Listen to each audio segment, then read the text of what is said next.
नमस्कार साथियों, स्वागत है आप सभी का अंकित इंस्पायर्स इंडिया पर। मैं हूं अंकित अवस्थी। जैसा कि आप सभी को बहुत दिनों से हम लोग कहते आ रहे थे कि अमेरिका वेनेजुएला पर किसी भी वक्त हमला कर सकता है, फाइनली वो तस्वीरें आ गई हैं जिस समय पर अमेरिका ने वेनेजुएला पर हमला बोल दिया है।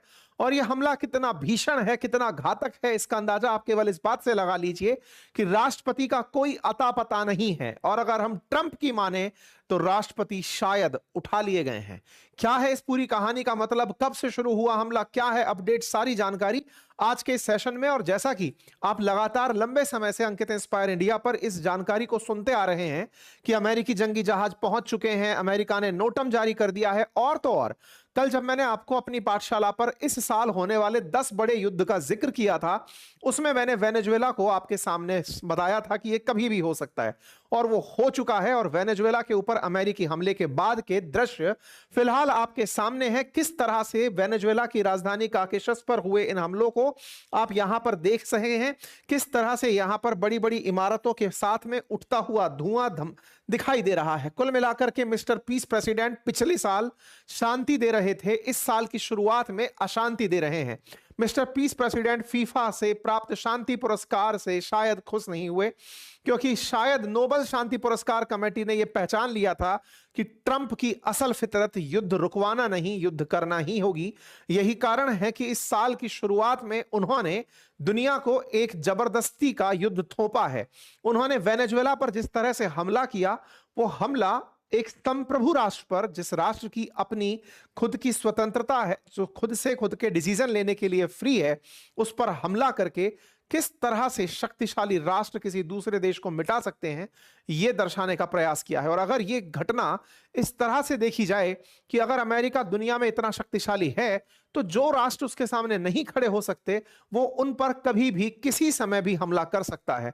तो इस विश्व में यूएन जैसी संस्थाओं का क्या हुआ, यूनाइटेड नेशंस ने जिस तरह से P5 समूह बनाया हुआ है, सिक्योरिटी काउंसिल के 5 देश बनाए हुए हैं जिनका उद्देश्य है कि किसी भी संप्रभु देश पर इस तरह से हमला नहीं होगा, उनके औचित्य का क्या हुआ। और तो और क्या अब वेनेजुएला के समर्थन में चीन और रूस कोई कार्यवाही करेंगे, आज के सेशन में सभी जानने का प्रयास करते हैं। साथियों, ये तस्वीरें देखें और इन तस्वीरों से आप ये समझने का प्रयास करें। आप शायद इस तस्वीर में कुछ हेलीकॉप्टर्स को अंधेरे में उड़ता हुआ देख सकते हैं।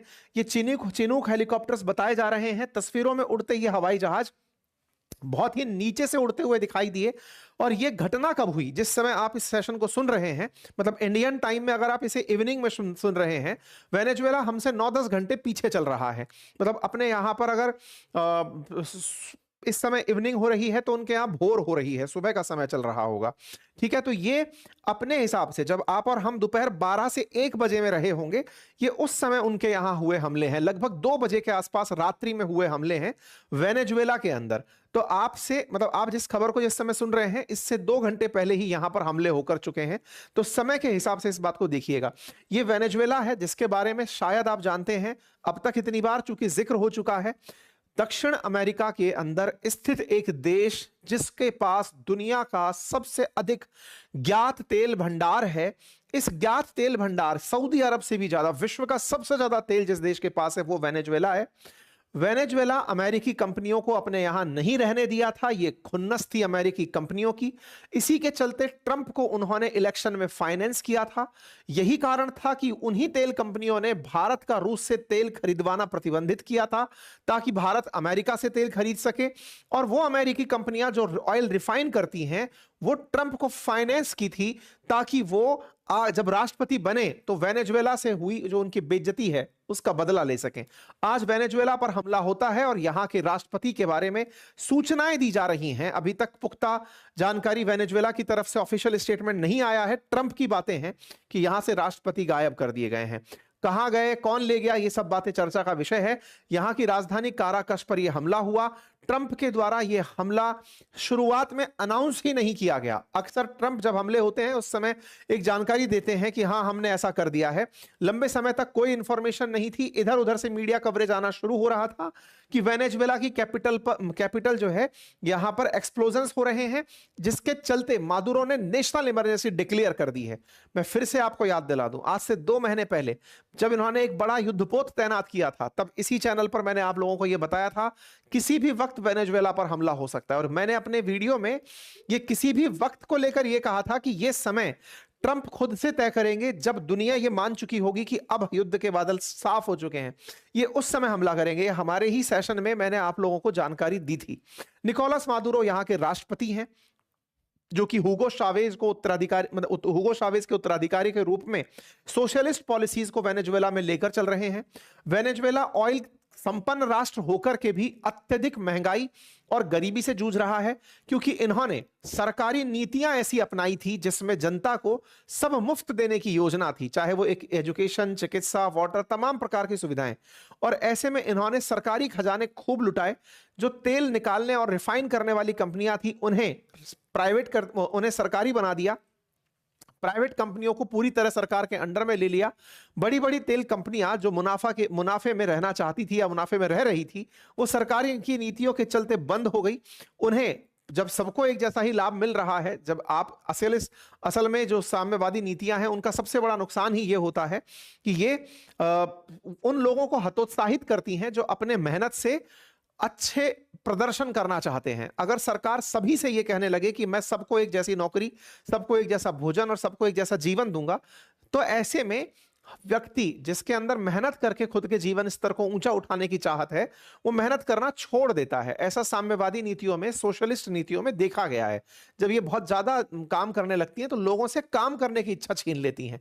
इसीलिए प्रोग्रेस के लिए कैपिटलिस्ट जो अप्रोच है, अमेरिका जैसे देश उसे थोपते हैं कि जिन्हें पैसे की भूख होगी वो तरक्की करेंगे, स्वार्थी लोग तरक्की करेंगे, जिन्हें अपना हित सबसे पहले पता होगा वो लोग तरक्की करेंगे। और वो इसी सोच को दुनिया के अंदर फैलाते हैं।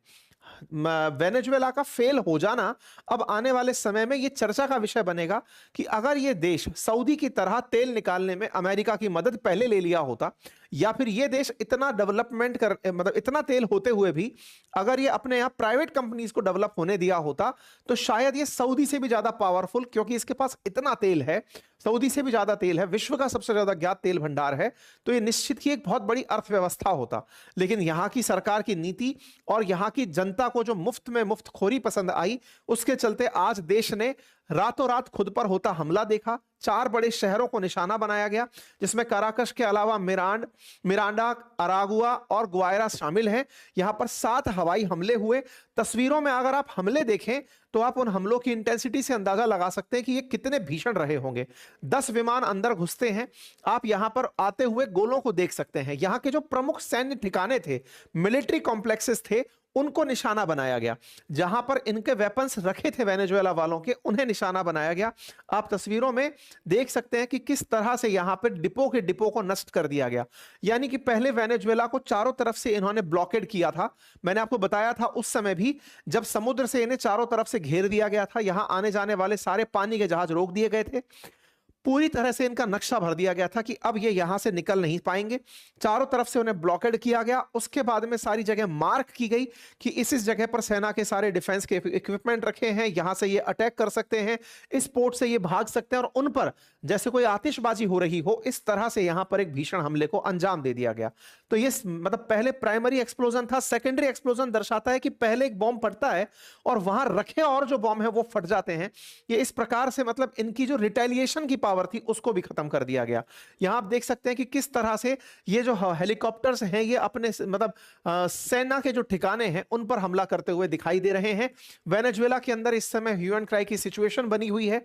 साथ ही साथ में यूएस एयर स्ट्राइक के बाद इनका जो पोर्ट है वेनेजुएला का, जो कि काराकश के पास स्थित है, काराकश के पास स्थित है, उस पोर्ट को एयर स्ट्राइक किया गया। पोर्ट को इस तरह से कि पानी के रास्ते भी तुम कहां भाग के निकलोगे। पोर्ट प्यूर्टो दे ला गुआरा, जो कि काराकस का पोर्ट है, उस पर इन्होंने हमला किया। कुल मिलाकर के पहले समुद्र से कैरेबियन सी को इन्होंने बंद किया, एयर स्पेस को पूरी तरह लॉक किया, हवाई जहाज और मतलब यहां पानी के जहाज चारों तरफ खड़े किए ताकि कोई बाहर ना निकल पाए। जितने भी पानी के जहाज यहां निकल रहे थे उन्हें एक एक करके टारगेट करना शुरू किया हुआ था। उसके बाद में इनके पोर्ट को हमला करना शुरू किया।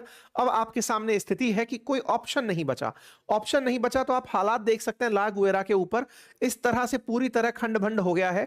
ये पूरा पोर्ट खत्म कर दिया है, पूरा एरिया पूरी तरह आग के हवाले हो गया है और यहां से निकलने वाली तमाम फ्लाइट्स बंद कर दी गई हैं।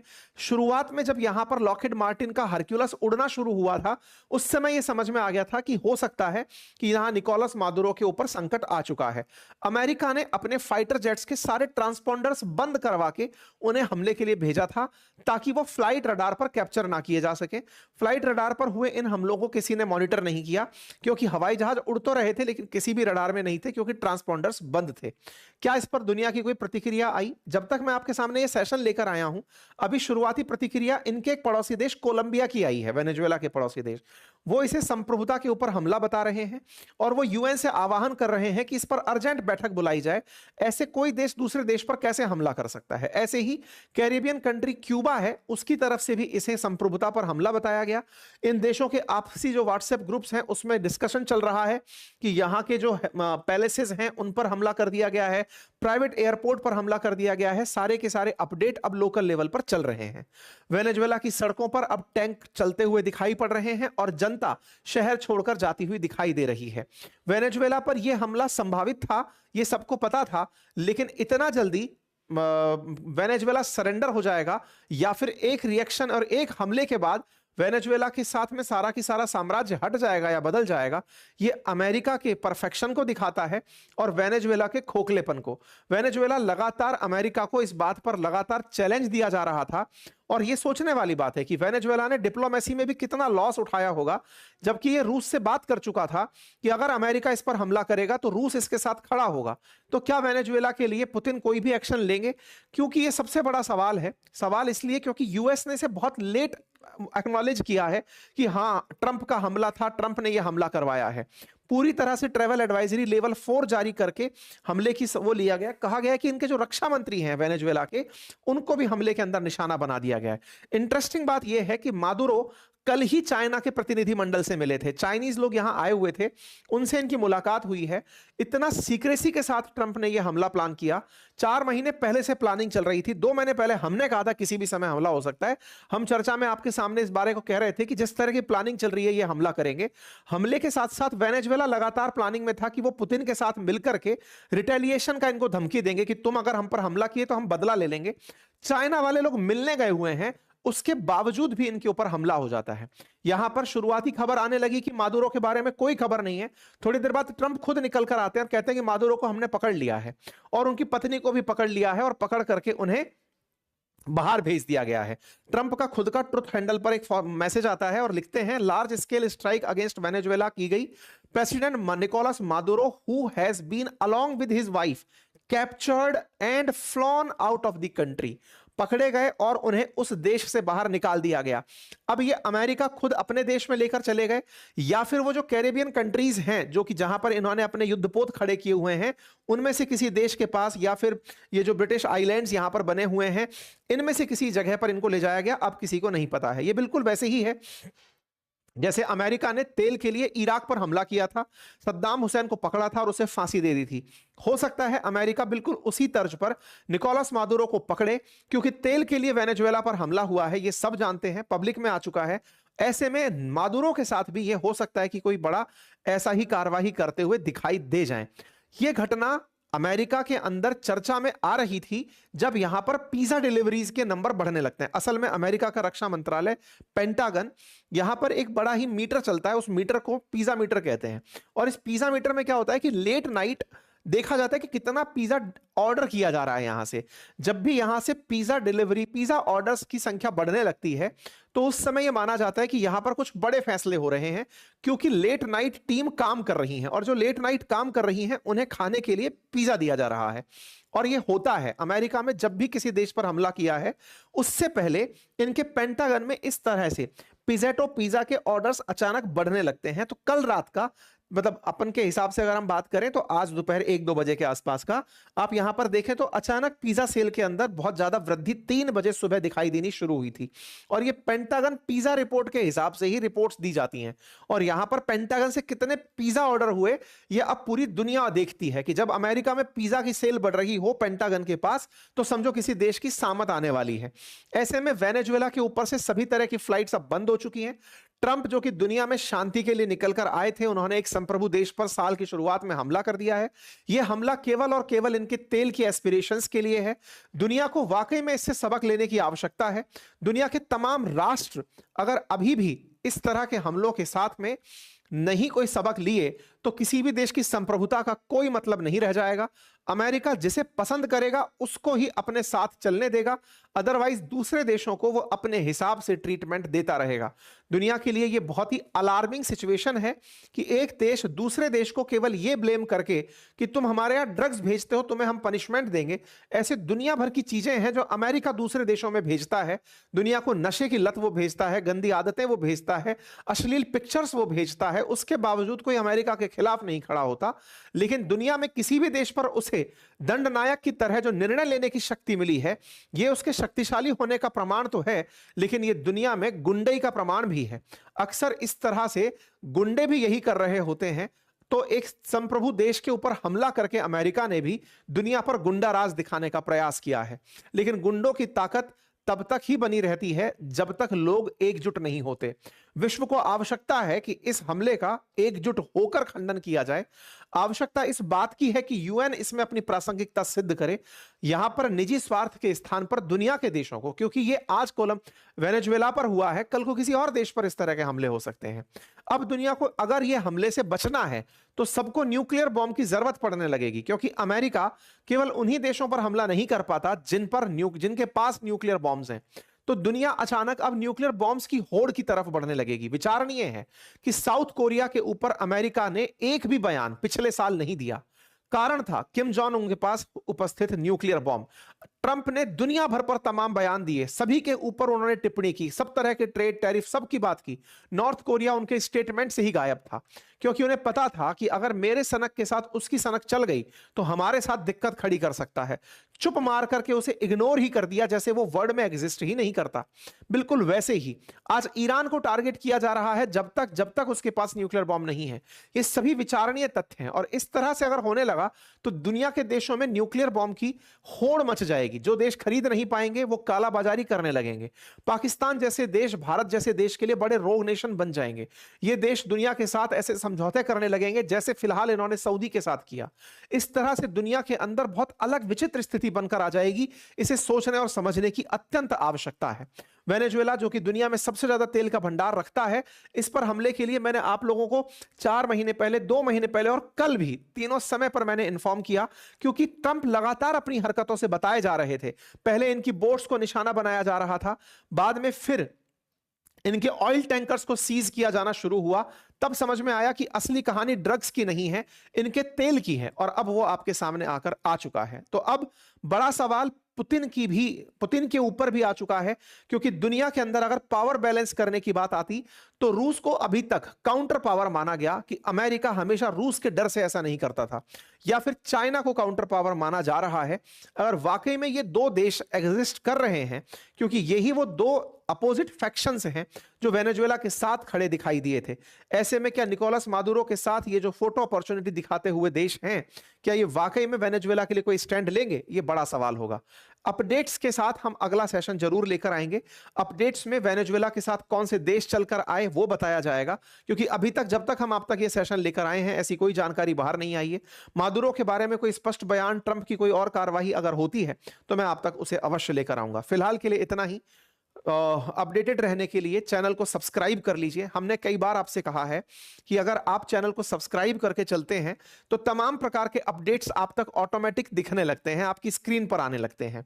अगर आप सब्सक्राइब करेंगे तो आप तक नोटिफिकेशन भी पहुंचेगा। इसका कोई चार्ज नहीं है, चैनल पर जाकर बस सब्सक्राइब का बटन दबा दीजिए। फिलहाल के लिए इतना ही। और हाँ, जो हमारी ईयर एंड सेल थी, आप सभी के साथ मिलकर के जो हमने ये प्रयास शुरू किया था, अब वो खत्म हो चुकी है। हमारे सभी कोर्सेज अपनी पुरानी कीमतों पर, 100% कीमतों पर उपलब्ध हैं। जो जिस भी कोर्स में एनरोल करना चाहे अब वो कर सकता है। बहुत बहुत धन्यवाद। अपना ख्याल रखें।